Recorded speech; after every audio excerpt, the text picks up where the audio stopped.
Some people just want to watch World Fun. Jeff Nails another draft day. Nailed Makes it. top 5 has 98.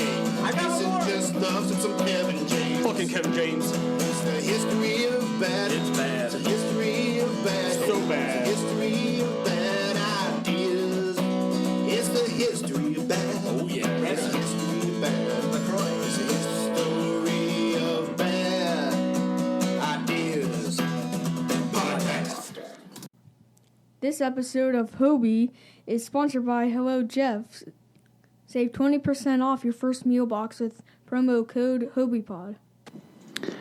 Please note that any comments, jokes, questions, maybe anything that we say on the history of bad ideas is all in good fun. And remember, we insult everybody.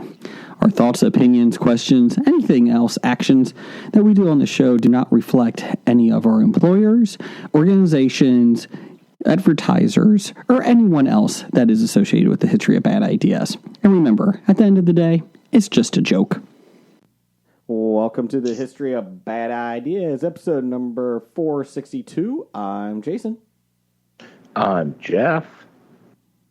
And I'm Brian. Hey, we're all here. Well, 3 of the 5 are here. Apologize, this week we are on Skype. We usually are not on Skype unless there's a, quarantine or a pandemic going on. But which we are in again. Allegedly. This week. Allegedly. So I have been feeling not great. So I've had a sore throat and cough. Even my company, my work is like, you can just work from home this week. We don't want you there. And I was like, well, I can come in. No, you're good.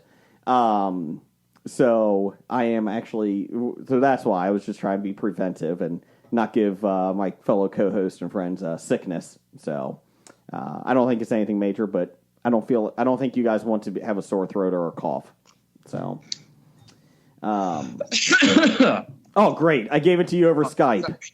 Sorry. I'm not feeling great. Great. So. No, but, one thing about this that I really did miss is the fact that I can drink a lot more from my house I do at the studio.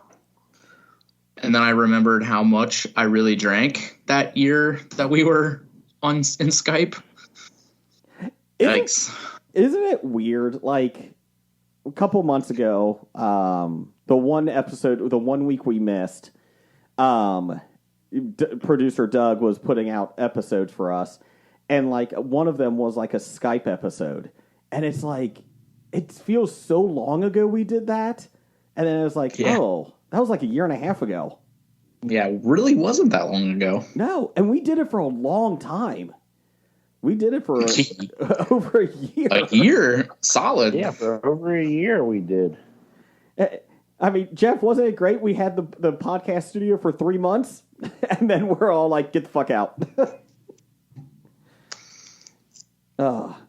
So, Jeff, how you doing over there? I think he's eating. Okay, anyways. Brian, how are you doing? I'm doing very well. Okay, good. Yeah, just hanging out. Okay. How's Dr. Dana? She's good. She's at work right now. Okay. She's doing good. Recovered up well from the expo. Did you have to go into work on Monday? I did not. Okay. I took off Monday as well. So I took off Friday to Monday. Did you do anything on that Monday? I did some stuff around the house, but Sunday I did absolutely nothing. Yes. Like when we got home, I think I went to bed, I don't know, maybe 30 minutes after we got back from dinner after the expo ended on Sunday. Like I went to bed easily before 9 and I didn't wake up till 10 o'clock Monday. Yep. It was, so Monday, I woke up like, I don't even know, like, I think I was up, I don't even know what time I was up. I was up early.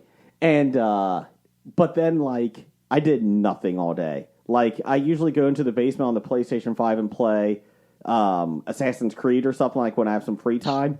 And I was like, I'm not even going downstairs. Like, all I did was played the Switch. And then I went to an eye doctor appointment, came home, literally laid back down on the couch. And my wife's like, are you okay? I was like, yeah, I'm fine. I was like, I was exhausted. So, yeah. Jeff, Can you hear me now? Yeah, we got you, Jeff. Can you hear me? On? Hello, Jeffy. Hello. I don't know why you decided to block me out there. It was personal. Okay. You know what, Jeff? I do not miss this part of Skype when we were doing podcasts. Well, Skype sucks, so... Yeah.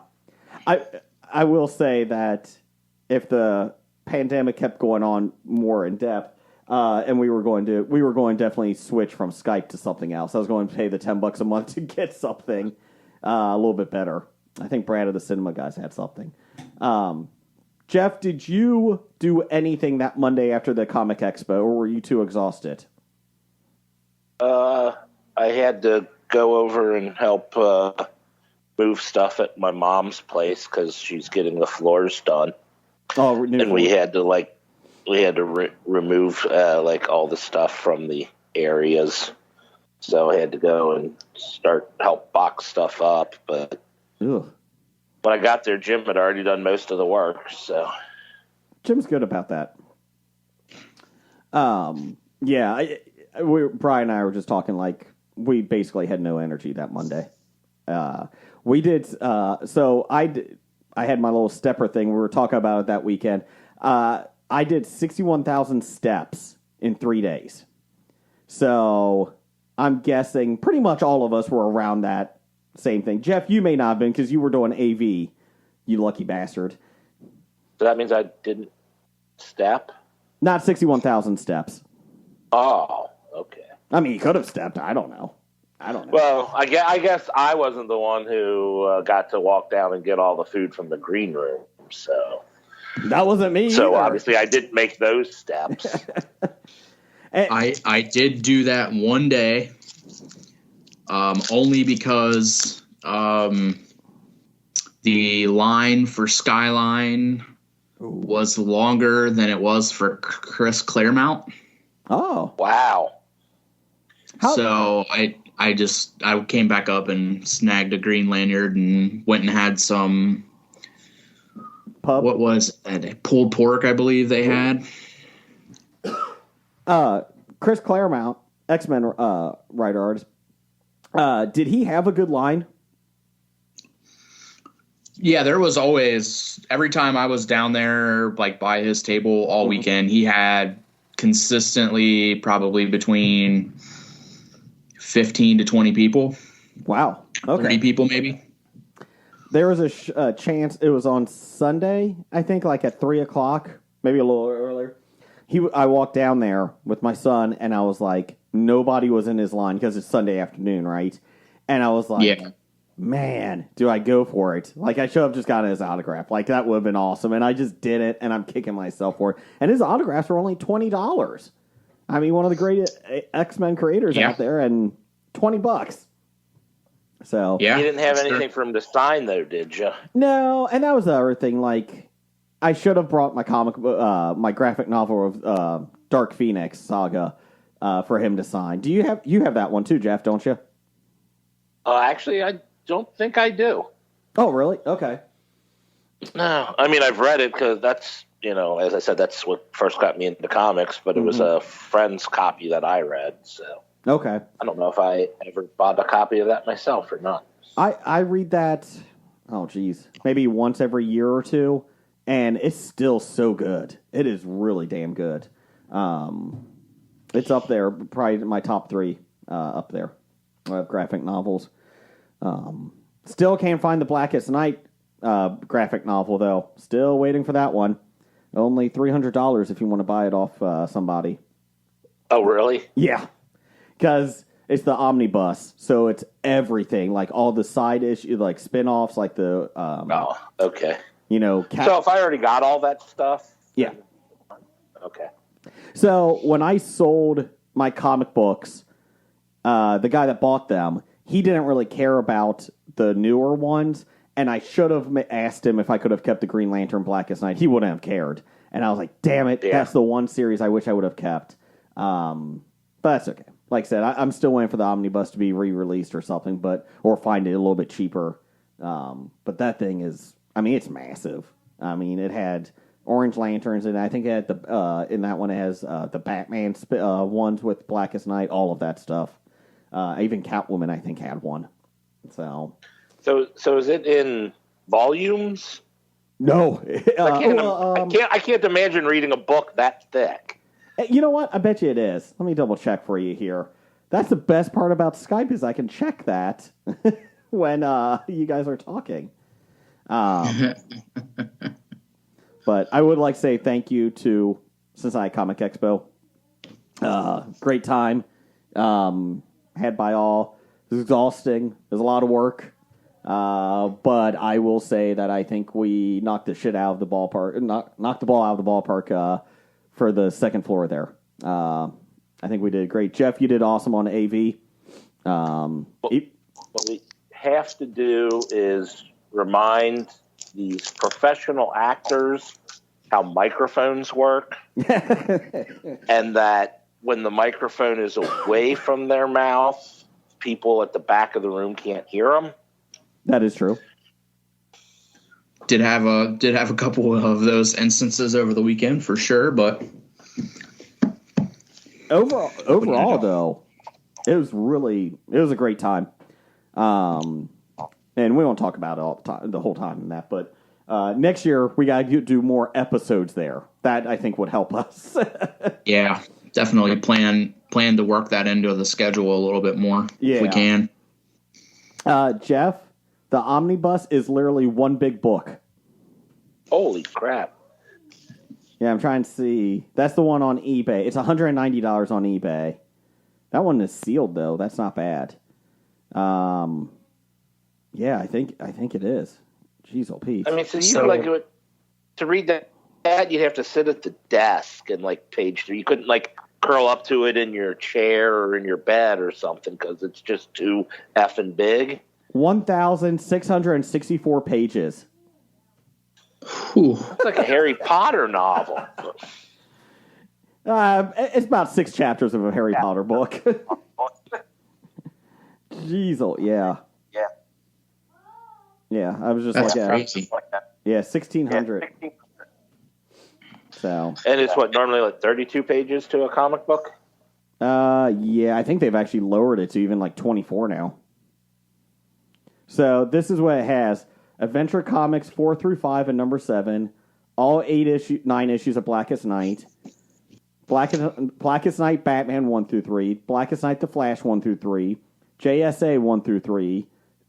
Superman, Tales of the Corps, Titans, Wonder Woman, all of them, issues 1 through 3 of Blackest Night with them, their respective titles. Catwoman, Green Arrow, both have one. Green Lantern has 10 issues in there. Green Lantern Corps has 10 issues. Phantom Stranger, oh my god.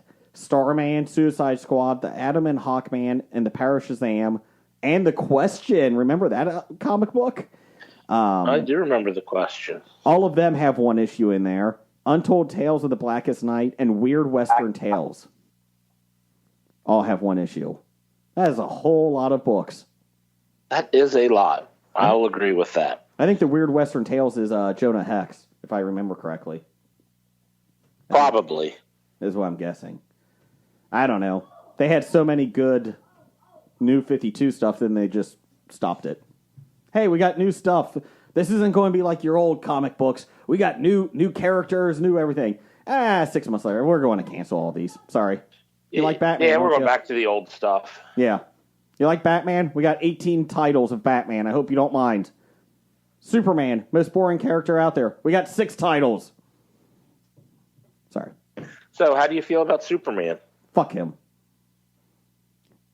I'm looking at Brian right now. He looks like Clark Kent. Hi, Clark. Oh my God, there's Superman. Where did Clark Kent go? I don't know. He took his glasses off. Worst character. Oh, hey guys. Either he's the worst character ever, or they're the dumbest people ever in this metropolis. Anyways, speaking of that, Cincinnati Comic Expo, Superman, Brandon Routh was a completely nice person. Brandon Routh was great. He was phenomenal up there. Who did that one? Brad. Brad did that one. Brad. Yeah. So, Brian, you got the pleasure of actually going down and getting most of the celebrities and bringing them back. That was the majority of my assignments over the weekend. Did you enjoy that? I thoroughly enjoyed that. Yeah. You got to schmooze with all the famous people. Yeah. There's not a whole lot of actual schmoozing involved, but pleasant. I made some great contacts that we'll get into a little bit later. Oh. But yeah, no, it was a lot of fun. I really enjoyed that aspect, and especially with like the bigger name people that were there, just seeing kind of how they're handled and the things that they do and how they treat those kind of events. I will say the nicest guy there, all of them were great. The nicest celebrity, and I'm not BSing, was John Noble. Amazing. I love John Noble. Jeff and I have had John Noble news since like episode 3. And then after like 5 because we couldn't find anything else on him. We had it for more than that, surprisingly. But really? Yeah. I think you tried to make it go for about 3 months there, Jason. Oh. But top to bottom, one of the nicest guys that we met there. Him and Ross Marquand last year. They were probably my highlights just because of how nice they are behind the scenes. But John Noble, top to bottom, he said hi to, like, my son was there. He's introduced himself to him, like, just saying hi. He was awesome. And then when I walked him back to the elevator, because Brian was doing something until Brian got there, I mean, he was just a nice guy, top to bottom. So, well played, John. Yeah, he. So, most of the time with those celebrities, like they don't really want to share the elevator. Yeah. Too much. And he was one of the only people where, like, while we were waiting for the elevator, nobody really came up to try to snap a picture or, talk to. And a lady in a wheelchair came up and she asked, she's like, "Do you mind if I share the elevator?" And he was like, you can have it. It's yours. Like, you need it more than I do. And so, like, she got on the elevator, and completely nice lady, and he asked her how she got injured in the elevator. So they started talking. We got off the elevator, and he stood there with her, I want to say a solid almost 10 minutes. Just talking with her, chatting with her about her injury and like how her recovery was going. Yeah. And like nobody really was paying attention to him or who he was. And he wasn't worried about any of that. He was focused on just chatting with this one lady. And like, you could tell that he actually cared about her and her story. Like he was, he was a really, really nice guy. Yeah, he was my favorite of the week, and that's not saying anything bad about anyone else. He was just phenomenal. I've always loved his stuff, and I will say, Jeff, did you sit in on that panel? Yes, I did. Were you surprised that there was a lot more fringe questions than Lord of the Rings? I was stunned.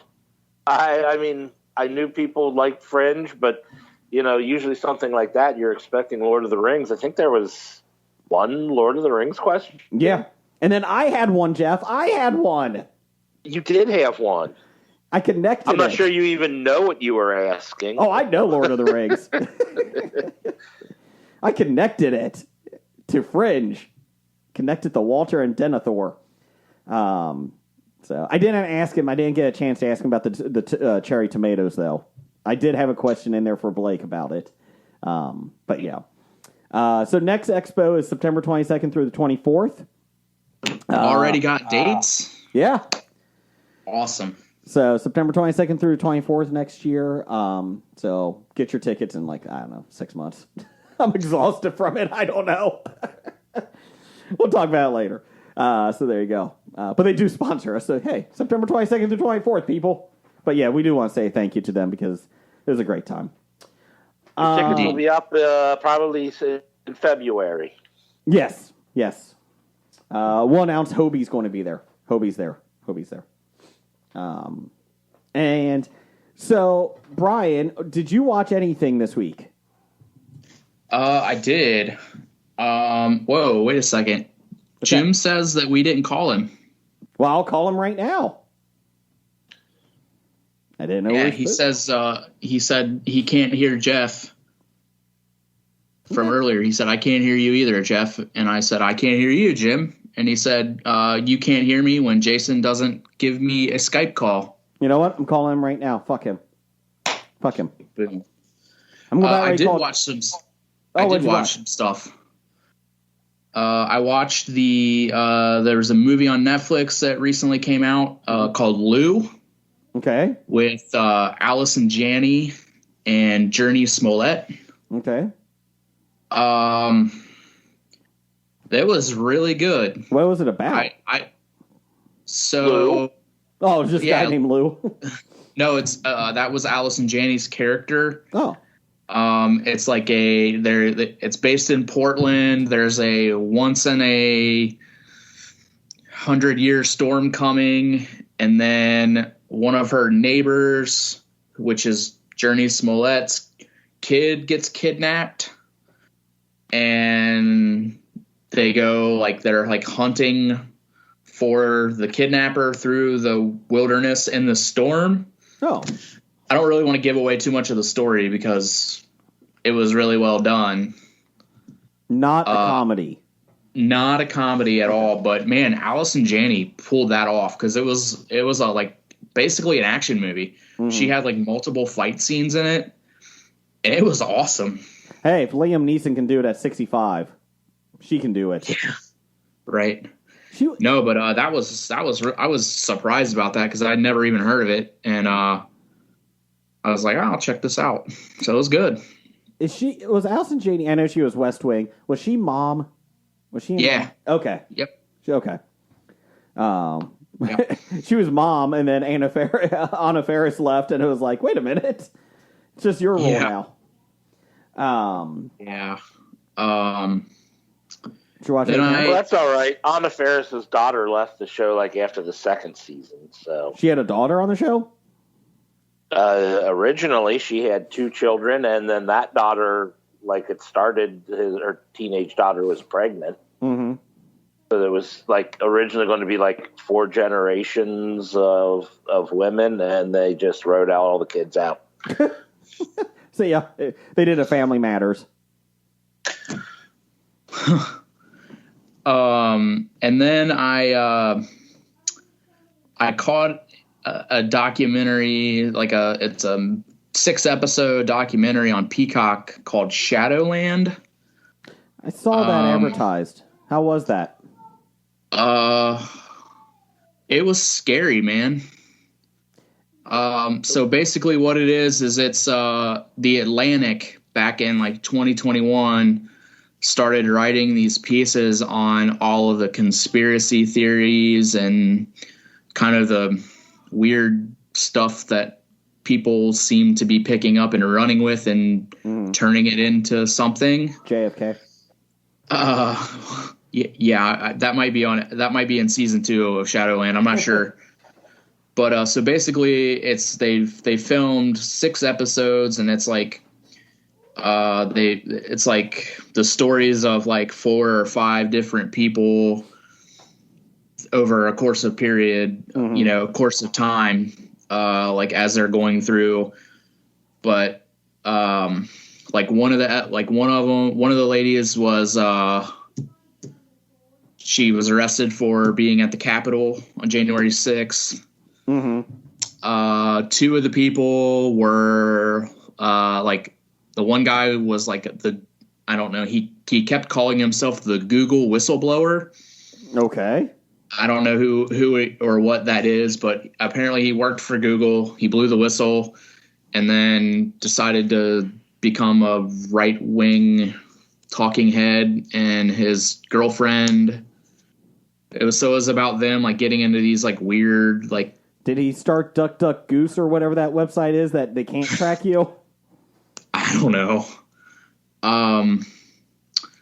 It was weird and scary because like this is like real shit that is like happening in our world, and it's a real thing. These things happen. Mm-hmm. I mean, I know it's a documentary, so they have to, make it a little bit, but it's scary, man. But I highly recommend it. It was very well done, very informative, and I mean, if you got Peacock, I'd definitely check it out. So you saw very uplifting things. I really wanted to. I kind of hated myself, for a little bit, so I just needed to dig into that, and live in it for a little bit. Okay. Sometimes you start thinking about how good your life is, and then you need to be brought down a peg or two. Let me give you a good show to watch, a good film. My wife and I were looking for a film to watch on Saturday night. And again, we went through 4 different... If you say what I think you're about to say, I'm going to be mad. We went through 4 different streaming channels trying to find something. That's the worst. And then after you watch something, you're like, oh shit, I forgot about this one we should have watched. Honk, If You Love Jesus. Let me tell you. Sterling K. Brown. Let me tell you. So I remember this when it did first come out. All of us were like, it could be okay. It looks like somewhat of a comedy. Hey. Had a pretty good cast. Yeah, great cast. They tried to make it look funny in the trailers. It was not funny. It was very, wasn't even a dark comedy. Like, it basically was like this preacher was, not in so many ways, they didn't say it, but like, he was kind of like sexually harassing and assaulting, men. And I'm like, I'm sorry, what's going on here? And I'm like, this is not like the comedy I was expecting. And, it was not well written. Like, if you did that, like, if you wrote that as a plot, you needed better writing. And a lot of it was just Sterling K. Brown talking to the camera for, like, 30 minutes at a time. And then his wife, who I forget now, the actress, she's phenomenal in a lot of things.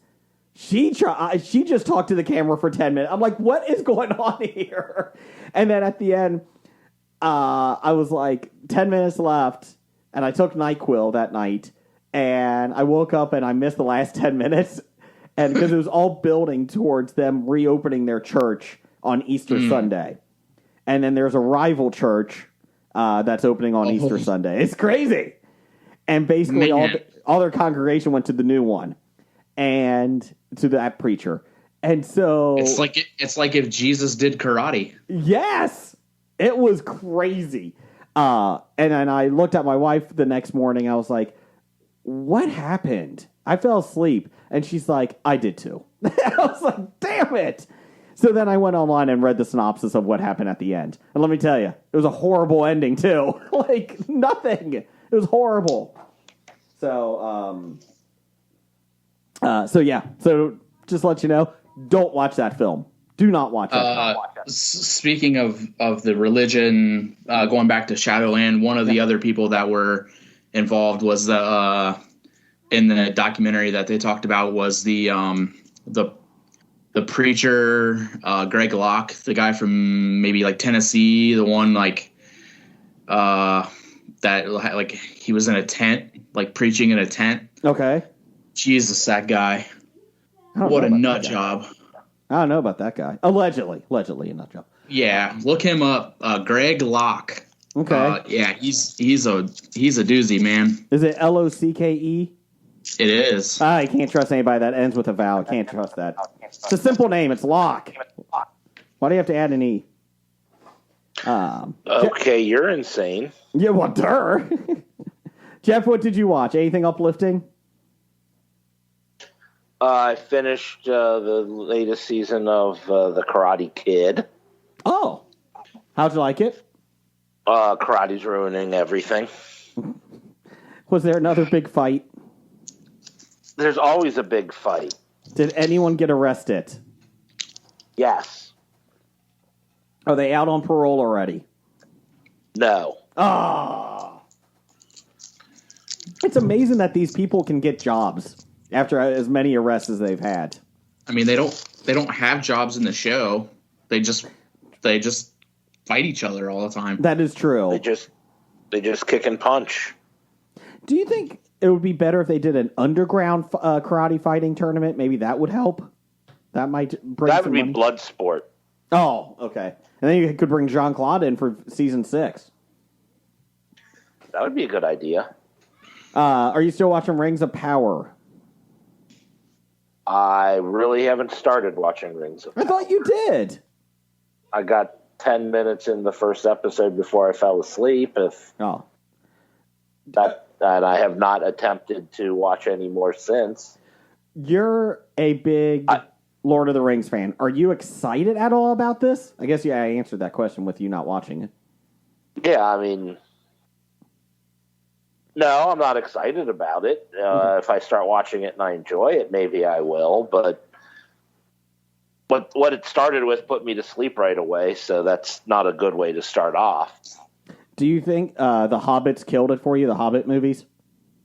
Well, I still have yet to see the third Hobbit. So, yes, that's the answer, yes.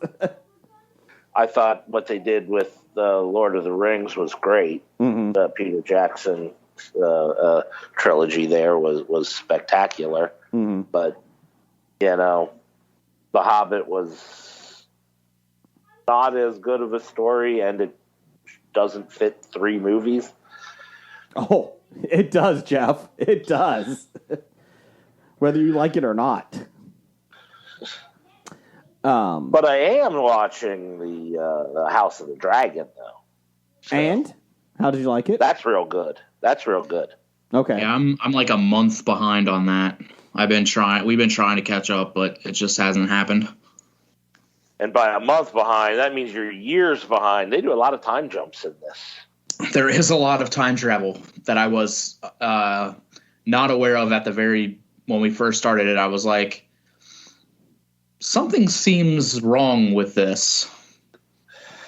And then I figured it out. Is it like a time machine, or is it just like time jumps? Like we're going 10 years. They're just like it seems like every episode jumps like 3 years, 5 years, 10 years. 5. Yeah, there's no rhyme or reason to it. It's just like always in the future, the next episode. Does it tell you how long? They let you know. Oh, okay. But a lot of it is, this person has a 3-year-old child now, so it's 3 years old. 3 years, at least 3 years later, and stuff like that. So it's the opposite of Family Matters. Instead of getting rid of cast members, they're adding cast members. Sure. Sorry. Don't know why you have to bring Family Matters into this. Because they got rid of a couple of the kids and the aunt. They got rid of one kid. Happy Days did it first, 40 years previous. Nobody listens that knows Happy Days. They know Family Matters more. Sunday, Monday, Happy Days. Tuesday, Wednesday, Happy Days. Sorry. Anyways, moving on.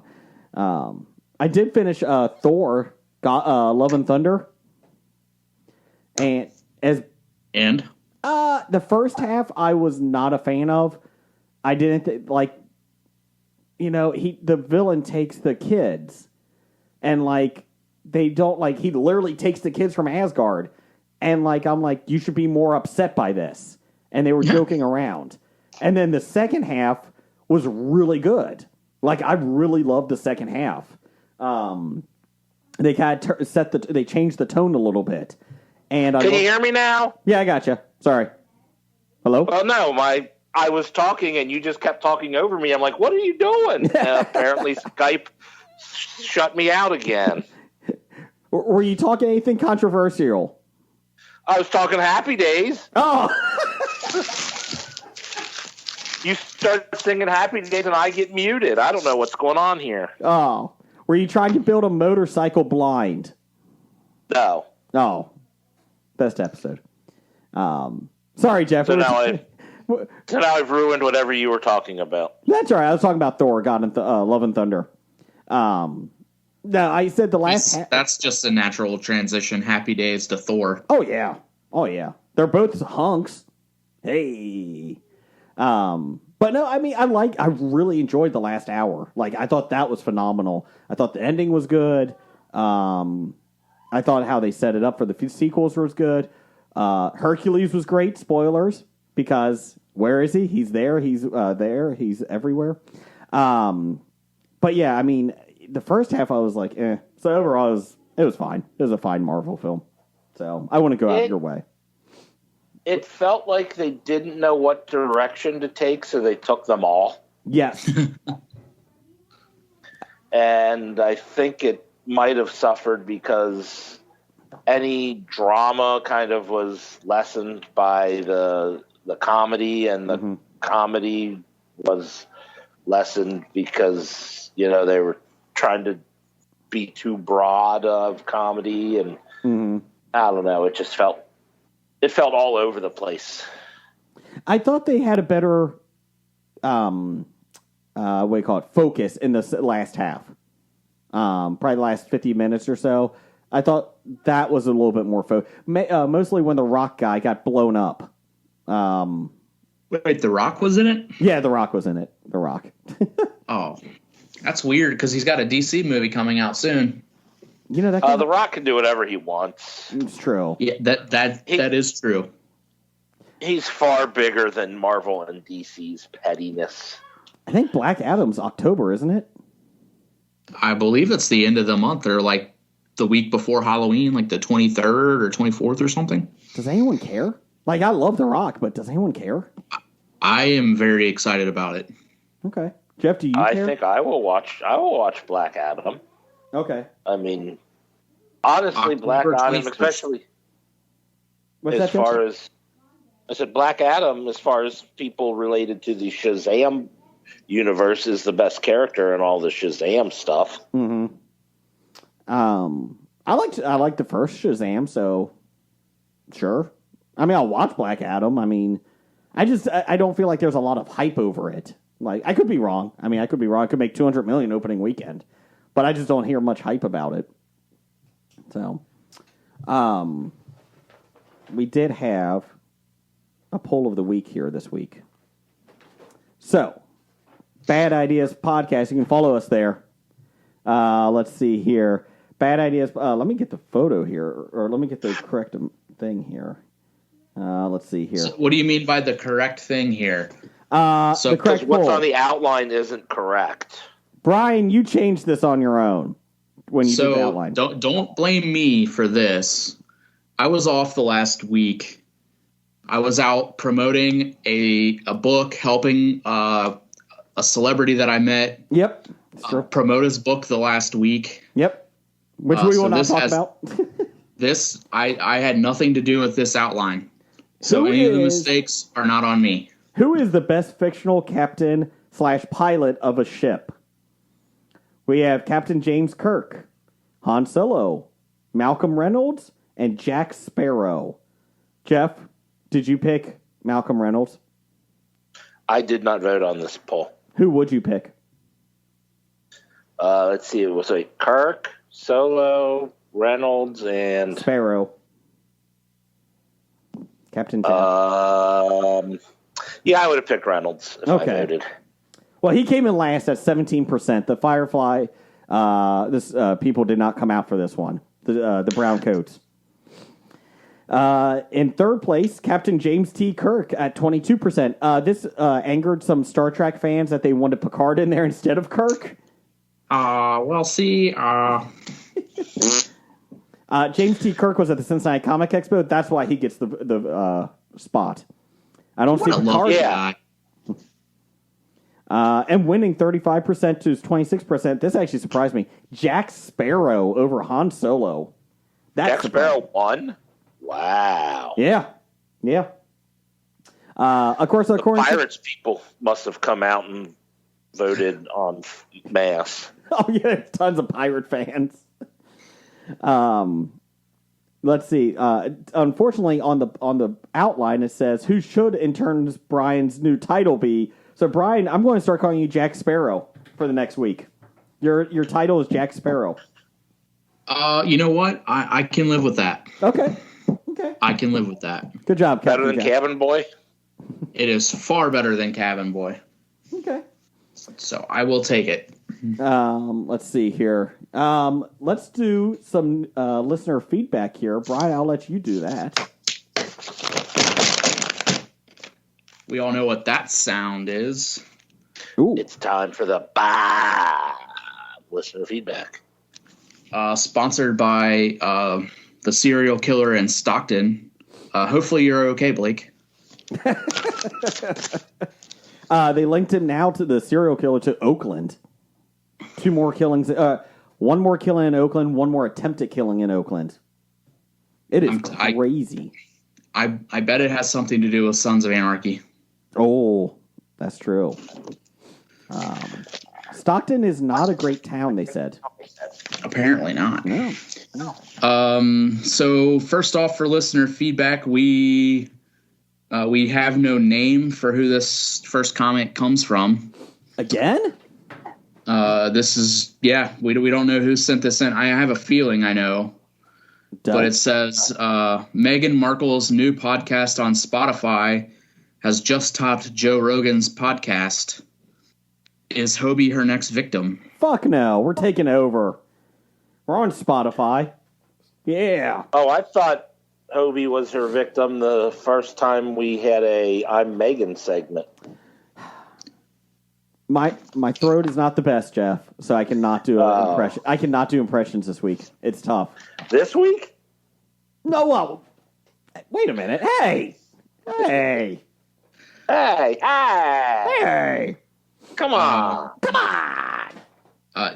To answer that question, I'm not too worried about that.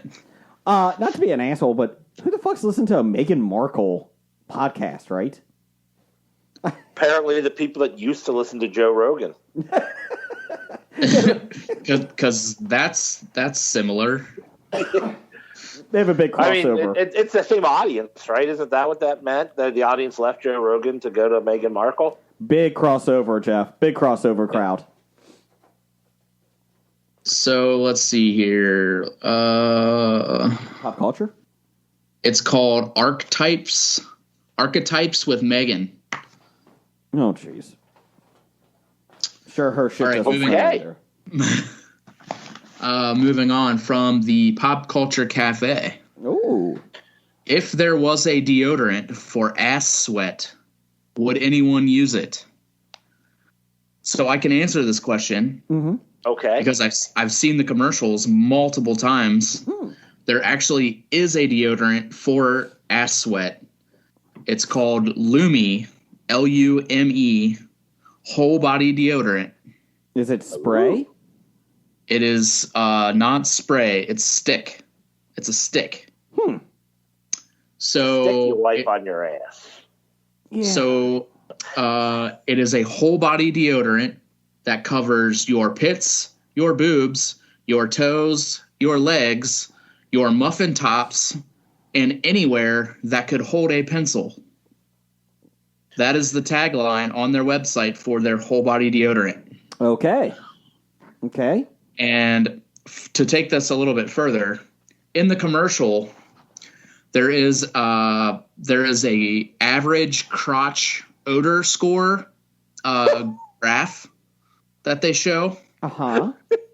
So 12 hours after a shower with just soap and water, your average crotch odor score is 5 out of 10. Okay. So soap and water don't do the trick. So what are you supposed to use?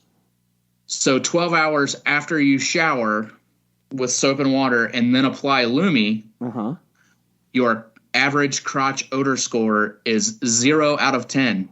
You have no stink on your crotch after 12 hours with using Lume. Are you sure we're not sponsored by Lume the way you're hyping this up? So I had some time today. Whoa, hey. And I read this comment and I was like, wait, I remember seeing this commercial on Comedy Central multiple times while I've been watching The Office. Did you buy some? No, I have not. Oh. But she does like a demonstration on like how to like apply it to your butt cheeks. It's amazing in the commercial. Amazing. I watch a lot of The Office on Comedy Central. I've never seen this commercial. I'm telling you, it's on there. Okay. I don't watch commercials, so I would have missed it. So what are you supposed to rinse with besides soap and water in showers? No, they're saying shower, and then you apply the Lumi. Okay. Then so it's like after the shower, you clean yourself, and then you're applying the Lumi to your butt cheeks and your butt crack. Okay. And you're anywhere where you can hold a pencil. Okay. So I thought they were yelling at us for only using soap and water in the shower. I was like, what else is there?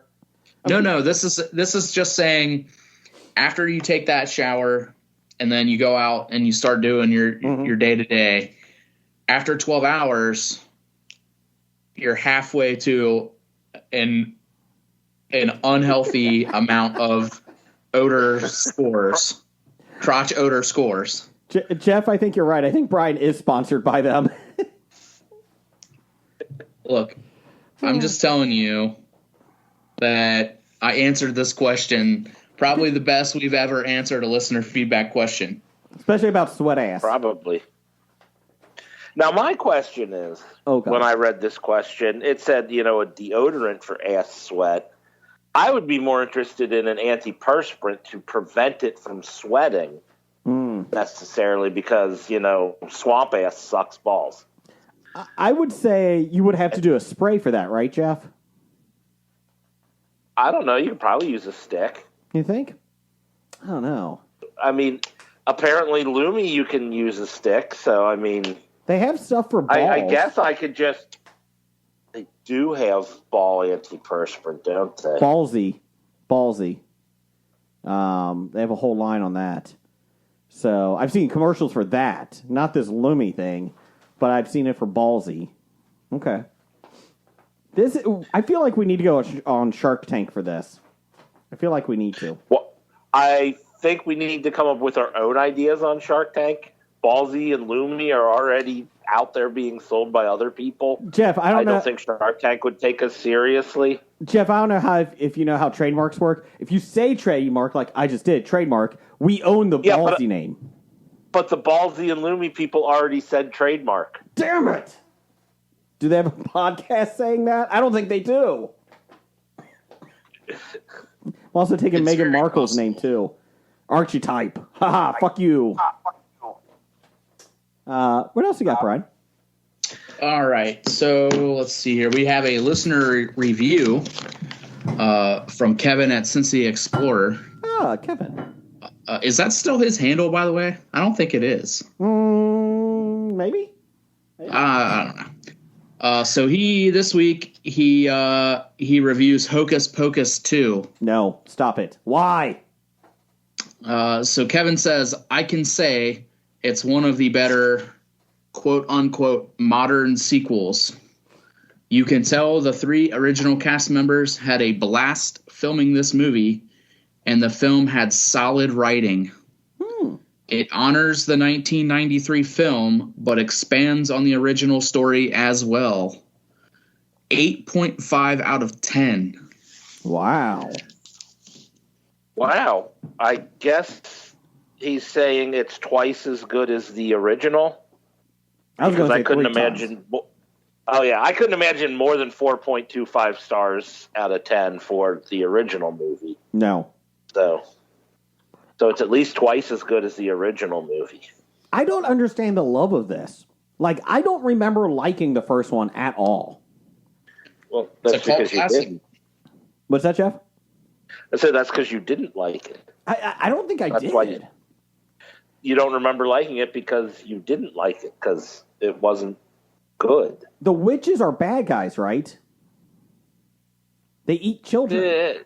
I guess they're supposed to be bad in the term but they're also the stars of the movie. So it's like Black Adam. Yes, it's like Black Adam. Exactly like Black Adam. Gotcha. Black Adam is just a shot-for-shot remake of Hocus Pocus. That would be phenomenal. Let's do it. Trademark. Hocus Pocus Black Adam. What else you got here, Brian? All right. Moving on from Steve at EILFM. Everything I learned from movies. Steve seriously needs to know where he sends his complaints for his recent order of Hello Jeff. Jeff, what was in the Hello Jeff box this week? This week was Kraft macaroni and cheese and cans of tuna. Wait, time out. You got Kraft macaroni and cheese? Well, Kraft with a C. So it was just the packets of the powder. Oh. No, you got the macaroni, but Kraft was spelled with a C. It's not the... But to answer Steve's question, in an effort to keep our costs of ridiculously low for our consumers, we do not have a complaint department, so there is no place to complain to. Why would you complain? I don't know. I mean, we just thought if we had a complaint department, then we'd be paying someone to sit around and do nothing. Yeah. So I did a little more investigative work on this as well, since I had some time after I researched the Lumi. Apparently, HeyJeff.com is where people have been. Hey Jeff. Oh. That's where they've been sending their complaints. So it's just everyone like emailing in like, hey Jeff, my box this week was kind of moldy. What's up with that? It adds to the flavor. Well, I guess keep sending your complaints to Hey Jeff, and maybe you'll get a response. HeyJeff.com. HeyJeff.com. Just inundate that website. Yeah.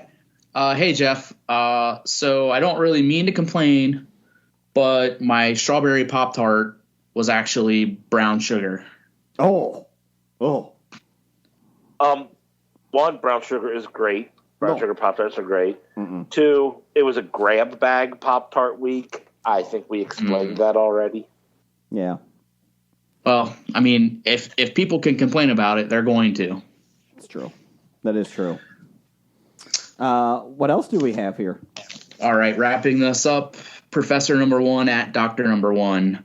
Looking at old school toys, in 1989, they made a Doctors Without Borders action figures that were 3 3/4 inches. This is correct, and this is true. With some African figures looking sickly. Have you ever seen any other more cringe-worthy action figures? I went down a deep dive on this. Oh, did you? Yes. And look at us doing the work this week. It is. Let's just say they're not good. It's not a good look. I do believe some of them. I do believe like part of the money that you bought when you bought them did go to Doctors Without Borders. I would hope so. Yeah, but it was not good. Yeah. So they had a tent. It looked like the old Fisher Price figures. Like, Jeff, do you remember those? Like the 3 3/4 ones?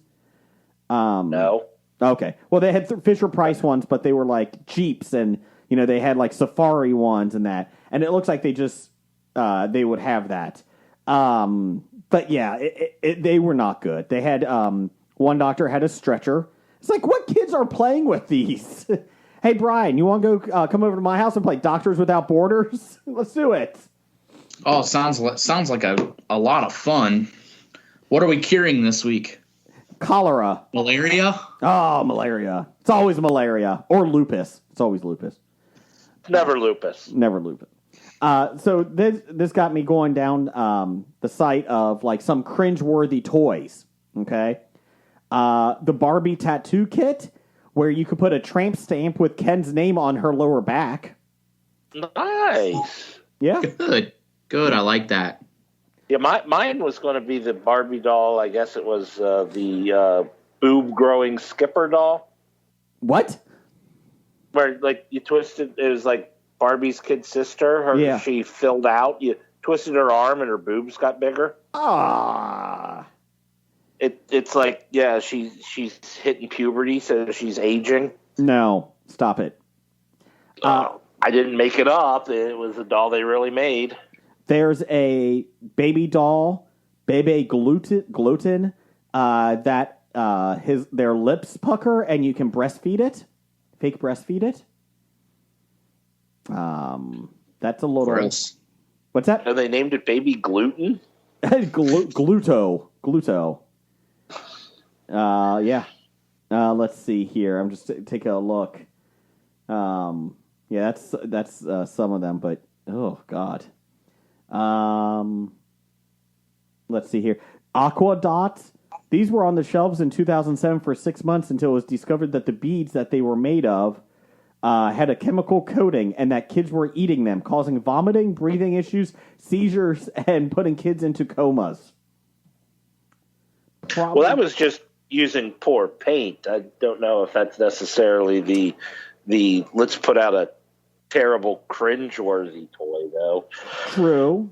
Vermont Teddy Bear, I can't believe they were still in business, in 2005 put out a Crazy For You teddy bear that was in a straitjacket. Oh, good. Ooh, wow. I like this one from 1965, Slumber Party Barbie. Now, again, 1965. Let's see here. One of Barbie's 1965 adventures saw her headed to a friend's house for a sleepover. Her slumber party go-tos: a pink pair of scale set to 110 pounds, like an actual weight scale. A pack of curlers and bobby pins, high-heeled slippers with pom-poms, a comb, and a book called How to Lose Weight that read on the back cover, "Don't eat." Yeah, I have heard about the How to Lose Weight book, Barbie. Probably not the best thing. Again, it was 1965, not giving it, excuses, but it's a little bit different time. So, okay. We will do the recast next week when Jim and Blake are back, because I think this is a good one. Next week, we're going to recast the Fast and Furious franchise with the 1980s era WWF stars. Oh, I'm sure Blake will be thrilled you waited for him. Jim will do a good one with that. Jeff, give me some News of the Geek, please. News of the Geek, please. Thanks. Per the Illuminati, where Jeff gets all of his news from, Blade, the Marvel film, is said to be undergoing some major changes at Marvel Studios, leaving us unsure whether we'll see it next November as planned. The movie may be vastly different than the version Bassam Tariq. Is that correct, Jeff? Sure. Okay, I planned. It's either Tariq or Tariq. I don't know. Let's see. Some of the plot details from the Illuminati. Blade was going to be primarily be set in the 1920s, with him squaring off against European vampires. The action was going to jump to multiple time periods, potentially meaning the story would follow him into the present day. With any luck, that would mean we'd catch up with Blade during events of Eternals. Oh, goody. And finally finding out why he decided to confront Dane Whitman before he could wield the ebony blade. Going back to that time period in the 1920s, Marvel Studios looks like it was planning to stick to the source material because I guess in the books, the Eric Cross books, he was born in London in a brothel in 1929, and when there were complications with his birth, a doctor was called. Fortunately, that doctor was vampire Deacon Frost, and his feeding on Eric's mother changed the child's DNA, creating a human/vampire hybrid. Eric was raised in the brothel, taught how to fight vampires by Jamal Afari, a jazz musician. Given a skill with a knife, he earned the nickname Blade and traveled across Europe in a quest to destroy all vampires. That means the Blade that we meet in the present would be a veteran vampire hunter and someone who would more than likely cross paths with the previous wielder of the Ebony Blade. What is the Ebony Blade? Is that in Internals? Yeah, it's the magic sword that the what's his name? Black Knight? Black Knight. The Black Knight has. Okay. Thank you. And that's his magic sword. And did you watch the Eternals? Not yet. Okay. But it's the after credits scene. Okay.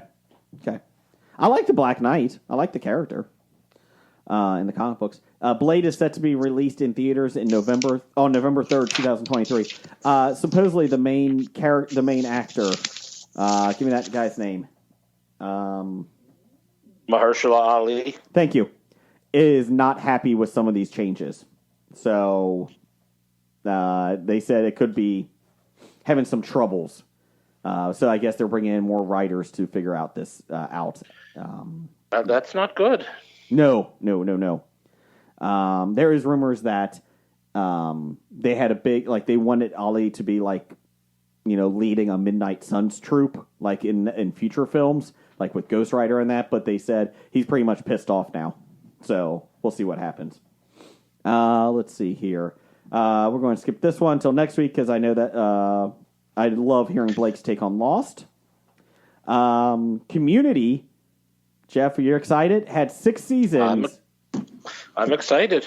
And now it finishes the prophecy with a movie being confirmed. Yes. Peacock has announced a Community movie. Let's see, from Dan Harmon, Joel McHale, Danny Pudi, Allison Brie, Gillian Jacobs, Jim Rash, and Ken Jeong are all set to return for the film, which was jointly announced by Peacock and Sony Pictures. Details on the new film's plot have yet to be revealed. The rumor is that it's a 10-year anniversary, I think they said, reunion. No mention was made of former Community stars Chevy Chase, who died in the show. His character died. Yeah, not Chevy Chase. Chevy Chase's heart died years ago, though. Yes. Donald Glover and Yvette Nicole Brown. It's not if Glover and Brown are coming back for a cameo or if they're just not coming back at all. Let's see here. 6 seasons, quote, 6 seasons of a movie started out as a cheeky line from Community's early seasons and quickly ignited a passionate fan movement for this iconic, hilarious, and cool NBC comedy, said Susan Rothner. Cool. Chairman, Entertainment Content, NBC Universal Television and Streaming.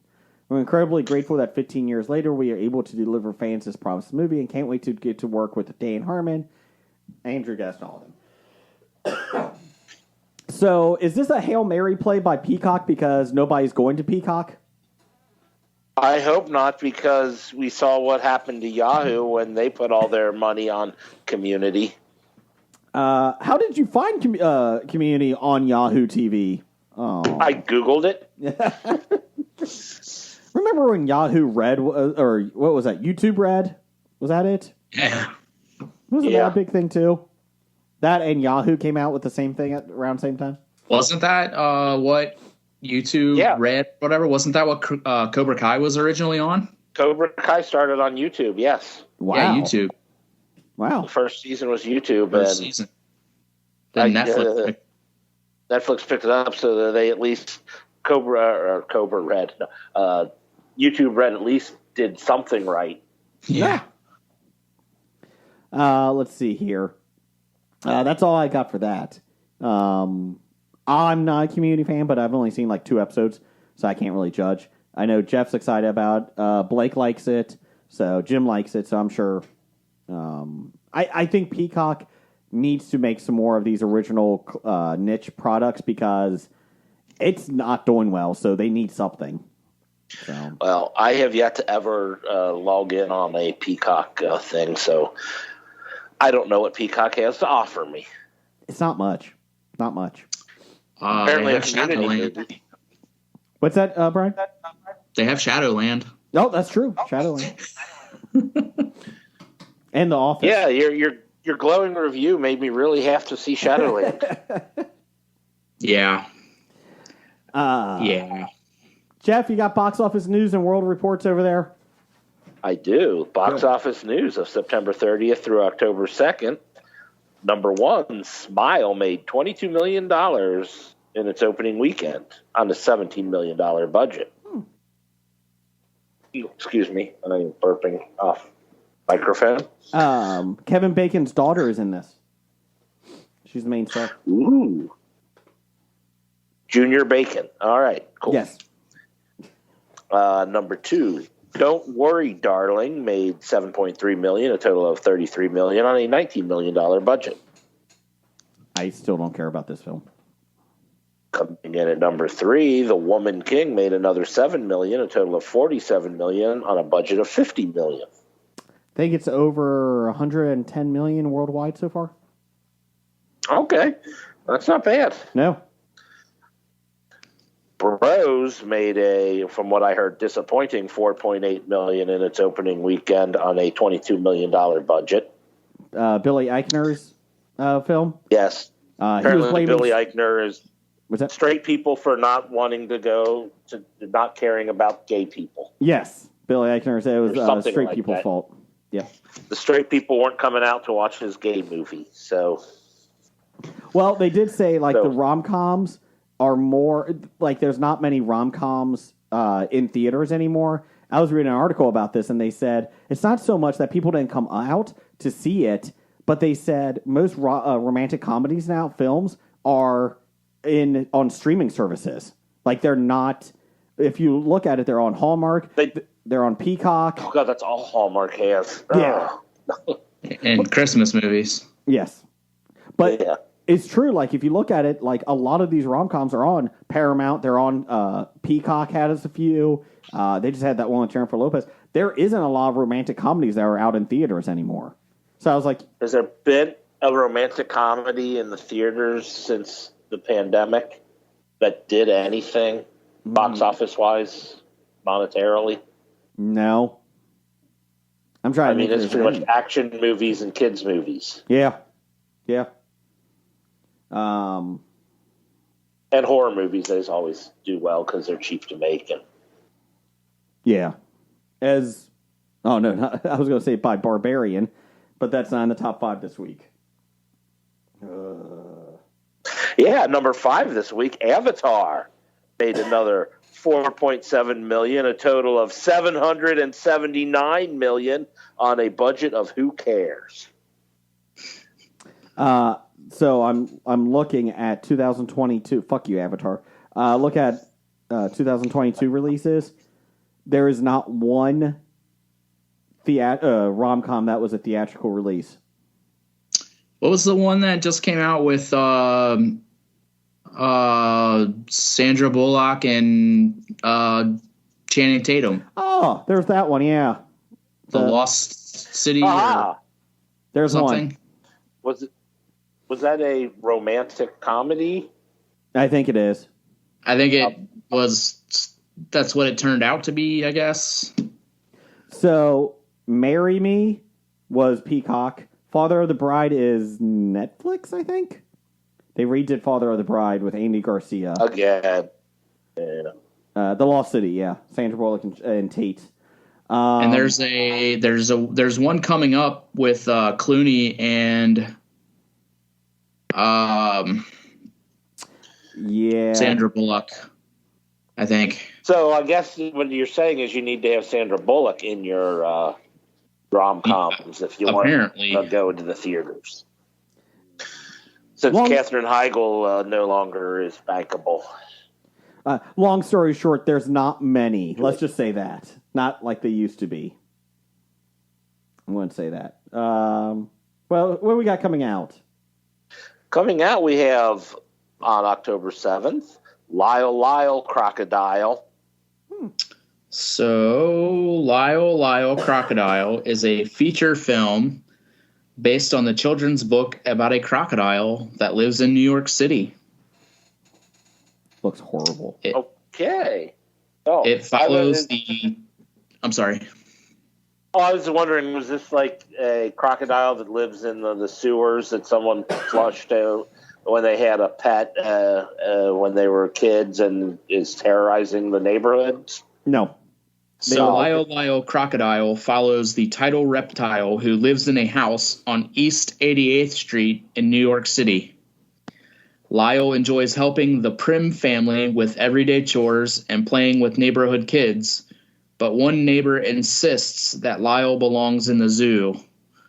Mr. Grumps and his cat Loretta do not like crocodiles, and Lyle tries to prove that he is not as bad as others might first think. I'll be honest, Mr. Grumps is the good guy here. He's trying to save the kids, right?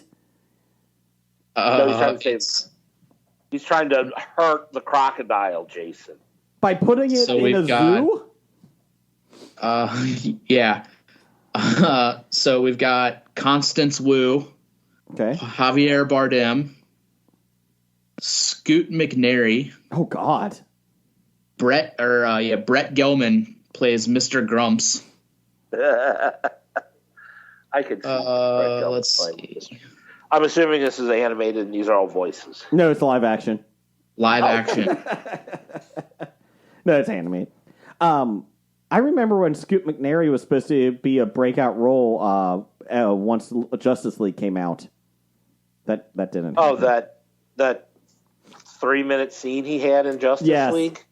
There was big rumors that he was going to be a villain, and he was going to be the breakout star like Scott Speedman in Underworld, and then it didn't happen. So he was the breakout star like Scott Speedman. Yes, he was. You never want to be like Scott Speedman. Never. What else is coming? Also coming out, we have a movie I'm looking forward to, Amsterdam. Mm-hmm. I am very much looking forward to this as well. In the 1930s, 3 friends witness a murder, are framed for it, and uncover one of the most outrageous plots in American history. This is the David O. Russell. Mm-hmm. Yep. Featuring every actor who is an actor. Yes. Yeah, apparently. I guess the big 3 are Christian Bale and Margot Robbie. I can never pronounce her name. And John, what's his name? David Washington. David. I was going to say John Michael, and I'm like, I know it's not John Mike. John David Washington. So let's see. Those 3: Chris Rock, Anya Taylor-Joy, Zoe Saldana, Michael Shannon, Mike Myers, Taylor Swift, Rami Malek, Robert De Niro, Timothy Olyphant, Andrea Riseborough, Matthias Schoenaerts. Is it kind of odd that Rami Malek? Yeah, Rami Malek. Is it surprising he's not in a lot more? Like, especially after his Oscar win, it just kind of surprises me.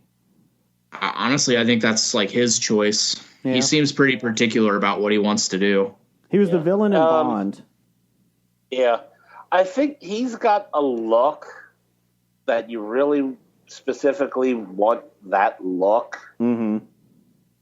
Yeah, and his next role that is that's coming out in 2023 is the story of American scientist J. Robert Oppenheimer and his role in developing the atomic bomb.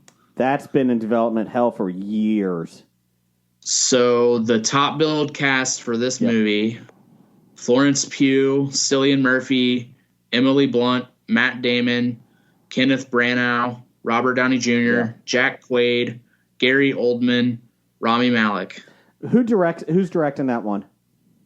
Oh shit! Josh Hartnett, Matthew Modine. They're directing? Holy cow! No, those just more cast. Sorry, it's Christopher Nolan. Okay, that's what So that was originally a Spielberg one, and then he couldn't get it right. Then it went to someone else, and then I couldn't remember who it settled on for the director. Obviously Nolan, but that thing has been trying to be made literally for 10 years now, and it's a great. So I read like the synopsis, the like the 10-page synopsis of it when it was on after it was on the blacklist, which is that, all the stories that are screenplays that are really good in Hollywood that haven't been picked up yet. Well, then it got picked up, and then it kind of leaked like some of the plot of it, and I think it was actually maybe like a couple of pages, not 10. But it sounded phenomenal, like the idea of it. But that's interesting that it's finally coming out. Good for Malick though. So one thing that I really enjoyed of his that like I don't really think anybody really ever paid much attention to, but like right before COVID hit, he was in that first wave of these like podcasts, like the fictional podcasts where it's like they're just doing the voices and the stories. Mm-hmm. He did one, it was called Blackout, where he was like the main character. Mm-hmm. It was damn good, man. It was what was the like one of the biggest like bigger like podcast studios. Blackout, that's the name of it. It was Q Code and Endeavor. Okay. Endeavor was the one. But he did one of the voices. He was like the main character in it, and it was really, really good. Huh. Is that the only? Yeah, I guess that's the only two big ones coming out. Yeah, because the following week is Halloween. Halloween Ends comes out, which I'll be watching from Peacock streaming. So, has anyone started watching the Jeffrey Dahmer thing on Netflix? I have not. I can't get into it yet. We watched true crime stuff, Jason. I know, but the Stockton serial killer has taken me down a rabbit hole. I don't know if I can watch Dahmer because that's a pretty fucked up case. I will say we watched the first half of the first episode, and it's fucking creepy, man. Just how they had a chance to save a kid and put him away before he could kill more is really frustrating. Like the cops that just let the kid go. It's frustrating. Like, oh man. So yeah, I just can't. On a lighter note, what we did a couple times last, when we were in the pandemic, we called people on Skype and see if they would answer. I think we had Tony one time answer, Jeff, didn't we? Oh yeah, wasn't he like recording his own? Yeah, we're going to see if he's. Yeah, we're going to see if he's available right now. Oh, jeez, you're kind of a jerk. No, he's not recording. I think they recorded last night. We're going to see if. There we go. Dark Angels and Pretty Freaks. Let's see if they're available. We're going to add them too. We want to see if everybody's available. Hey, it's kind of a telephone thing. Just we're doing Skype roulette. We are. Dark Angels Pretty Freaks is unavailable. Kind of like their podcast. Where are they? Ooh, are you calling them out? Yeah, they don't release podcast. Come on, Tony. Oh, I was hoping Tony would call. Okay. What about Steve and Izzy? See if they're available. Let's get to. Tony's unavailable. Jeff, we need to properly thank Izzy for all of the swag from the expo. Yes, it was amazing. It was awesome. I don't think did we come back with anything? I don't think we did. We got like 5 buttons, I think. I think we still have some buttons. But yeah, they did a great job. Everybody really loved it. So, let's see here. Let's call Stork, see if he's available. Anyways, what's our top 5 this week, Jeff? It says top 5 favorite fictional coaches / managers / mentors. Okay. Let's see here. Jeff, could be any of them. Jeff, why don't you go first? Okay, I'll go number 5. I'll say Hayden Fox. Ooh, that's a good one. From Coach. Because he was Coach. That was an honorable mention for me. Got that one. Let's see here. Brian, what's your number 5?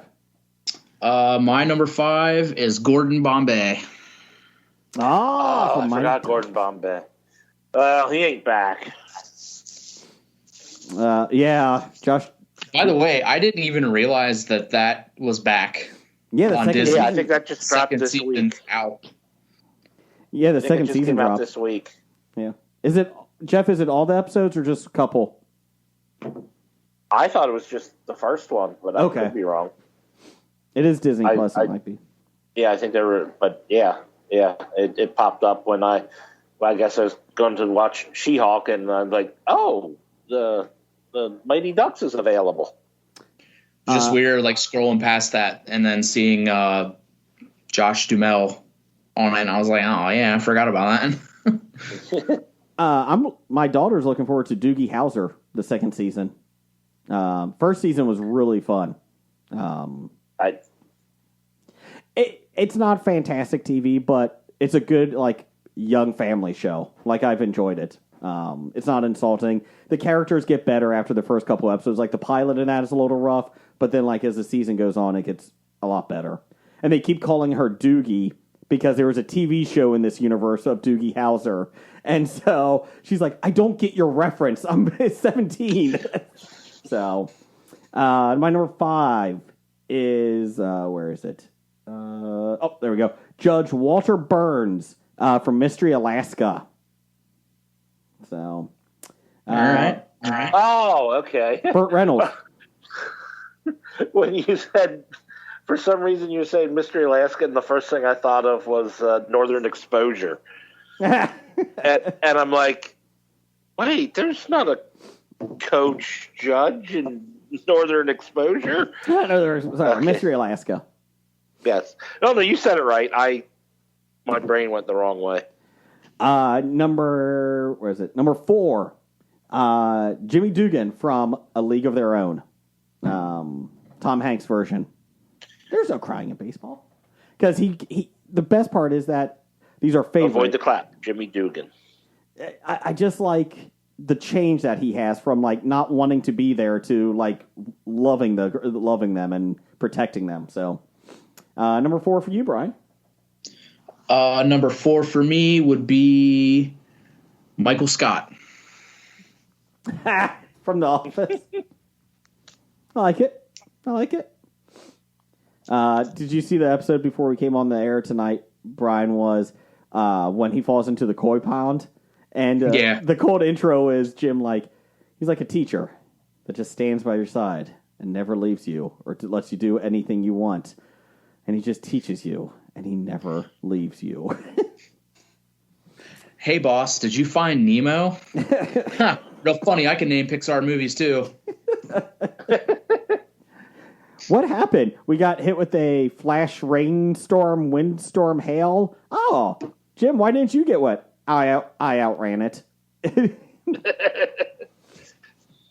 Number 4 for you, Jeff. Number 4 for me, I have Lou Brown. Ah, you sons of bitches. It's my number 1. Oh, okay. Love that character. I got a guy in another line about a set of white walls. The best is when he... See you later. The best is when he pisses on the contract for Dorn. Just whips it out. Done. Number 3 for you, Jeff. Number 3 for me, I have Morris Buttermaker. Bad News Bears? Bad News Bears. Bad News Bears. The Billy Bob version? version? The original. Not the Billy Bob version. The what's his name from The Odd Couple version. Walter Matthau. That's his name, thank you. Yes. Brian, number 3. Number 3, Mickey Goodmill from Rocky. Oh. I was wondering where that was at. Let's see here. Number 3 for me is Jimmy McGinty from The Replacements, Gene Hackman. On my honorable mention. Yes. Love The Replacements. I love Gene Hackman. He's just this cool cat that's on the sidelines, but he gets fired up. Red means stop. Let's see here. – Number 2 for me, I think I took Jeff's number 1, Ted Lasso. I completely forgot about Ted Lasso when I made the list. So you did not steal them from me. Maybe I should adjust my list now. Be a goldfish. Yep, now I'm adjusting my list. Number 2 for you, Brian. Number 2 for me, Mr. Miyagi. I like that. I see. Number 2, Jeff? Number 2 for me, since I'm adjusting my list, is Coach Beard. There you go. I like From Ted Lasso. I like it. He's the coach that knows how to coach. That is true. Or at least knows the rules of the sport he's coaching. Number 1 for you? Number 1 for me is Sensei Johnny Lawrence. Ooh. Okay. Like it. What is that? Screaming Tiger Claw? What is that one? Eagle Fang. Eagle Fang. Jeff, Dungeons and Dojos? Outstanding. Yeah, I'm not the dungeon master. I'm the dojo master. So, without spoiling too much, Jason, it's Paul Walter Hauser's character, Stingray. Mm-hmm. He comes back for season 5, and part of his thing is like he's hosting a D&D, but it's Dungeons and Dojos. It was highly entertaining. Okay. I gotta watch the 5th season still. Number one for you, Brian. Number 1 for me should be every normal, rational person's number 1 in the entire universe, Coach Eric Taylor. That would require like watching that or something. Oh, he was great in Varsity Blues. Is that it? No. Varsity Blues was Coach Kilmer. Sorry, not another teen movie. That's what it is. My bad. Oh, okay. We were doing so well. The Program? Is that the Program? No, that's Jimmy Kahn. Oh, that's right. Yeah. Don't lay down in the middle of the street. My number 1. Blue Chips? Oh, Blue Chips, Nick Nolte. That was Nick Nolte. Yes. Yeah. Bought him a tractor. Number 1 for me was Lou Brown. Let's see here. We'll go through some of the top 5 lists for listeners. Denise, Indiana's best nurse, had Jimmy Dugan from A League of Their Own. Apollo Creed from Rocky. Lou Brown from Major League. Bobby Finstock from Teen Wolf. That's a good one. And Mr. Miyagi from The Karate Kid. I also had Reggie Dunlop for an honorable mention from Slapshot.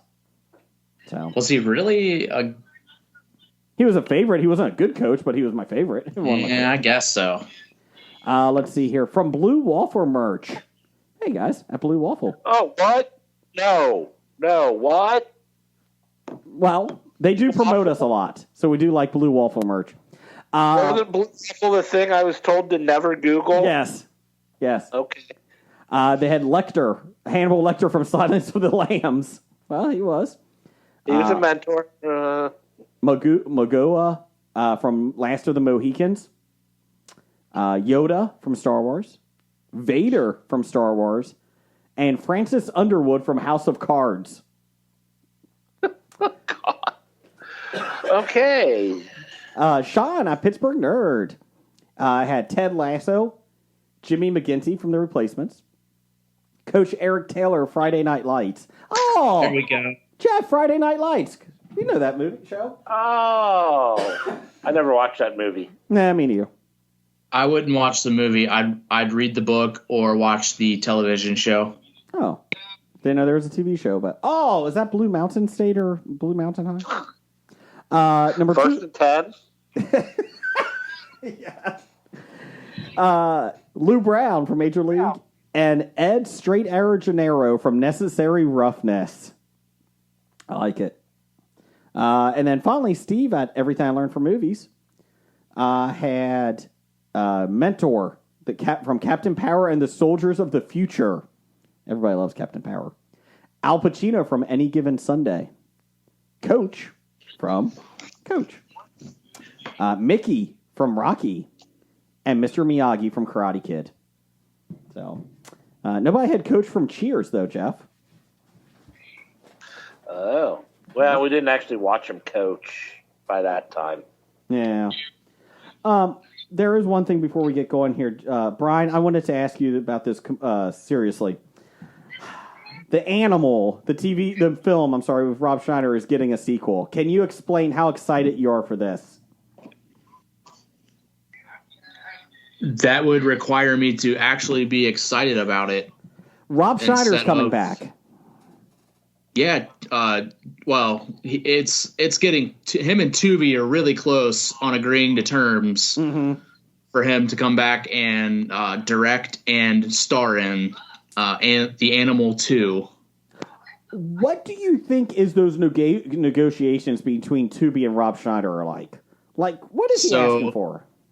It'll have to. I would imagine it would be. No COVID restrictions or anything in place like that because he's a huge anti-COVID person. Okay. Probably. Yeah, Jeff. I'm going to come out and say it. I'm an anti-COVID person too. I dislike COVID so much. I'm sorry. He what I meant was he's a the mask mandates and the vaccines. He was very much against the treatment of COVID. Gotcha. That was being offered. Oh no, I'm all for doing everything we can to stop COVID. That's why I'm anti-COVID. Good man. Yeah, he's anti-science.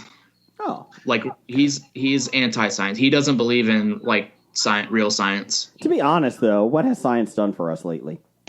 The aqueducts. Oh, good call. And roads. Yeah, I couldn't believe it when I read that headline and like at first I was like, oh, that's probably just something like it was a parody site, and then it was Deadline, and I was like, oh, Jesus Christ. Marvin Mange. Get it, Marvin Mange. Now an old dog needs to learn new tricks as he hunts down a new uber animal with powers far beyond his own. Did you say uber animal? Yes. Okay. Making sure I heard that right. Uber animal. Marvin, now retired, gets into an accident and has to be put back together again with new animal parts. He goes on to take on a baddie who is threatening a village. That sounds amazing. No, it sounds awful. Why does Rob Schneider, I don't care about his political beliefs, why is he still getting jobs? Deuce Bigelow 3 might be next from Tubi, though. So my thing... Because he can do it! My guess is that now that Happy Madison aren't cranking out, like, the movies that he can really only be in, like, once every year and a half, and Sandler's actually doing, like, serious things, and he's branching out, there's not really a whole lot of work for Rob right now. What do you call it? Adam Sandler did say he would be open to Happy Gilmore 2. Just let you guys know. Yeah. I mean... Well, yeah, I think they've already explored everything they can explore with that character. You think? Yeah, I don't really know, like, really what else you can do with it. So... I mean, I can say that about probably 100 different things that have been drudged back up. I just wanted to put that out there because I know you were excited about it, so I just wanted to touch base. Big time excited about The Animal 2. Yes. I'd have to imagine that the cinema guys would probably watch that on their Tubi Tuesday, I believe they have. Brian. So maybe we can have like a little crossover podcast and they can review it for us. I'll get Brad to contact you and we'll get you to do that. We'll get you. Oh, you'll get me to do it. Yeah. Great. Yeah. Looking forward to it. Yep. Another thing I just saw real quick, and it was because this week's SNL debuted, and it was Miles Teller was the host. This week, in the box office, Top Gun was still in the top 10, and it has been in the top 10 for 4 months straight. Wow, that's unreal. Just like this weekend, it did $1.23 million in the theaters this weekend still. That's amazing. Good for that. Isn't that streaming somewhere? Yeah. It is on Paramount. You can rent it. You can rent it. It's not actually available. Yeah. $1.48 billion gross for that movie. Andrew from the Comic Expo has seen it 4 times now. He loves it. Well, as much as I like Andrew, I'm not sure I particularly like his taste in in movies. Watching 4 times, but we've discussed that in the past on these. Let's see here. Bad ideas of the week. Number 17. I think we've had 17. Number 41. The Animal 2. Don't make it. Don't. No, that's a bad idea. Titles for the show. I have Mr. Grumps is Right, Junior Bacon, and I gave it to you over Skype. Junior Bacon. I have Baby Gluten and What Has Science Done for Us? I also had Junior Bacon. Then I had Don't Eat. Lose weight. Don't eat. Crotch Odor Score. Oh, God. I can't. And If Jesus Did Karate. I don't know. Do we want to do too many karate references in our titles? I do like Junior Bacon. I like Junior Bacon. Okay. Bacon. Junior Bacon. We will be back in the studio next week as long as nobody's sick. So hopefully everybody's back. Sorry I gave it to you guys over Skype. Roger says goodbye. Goodbye. Bye.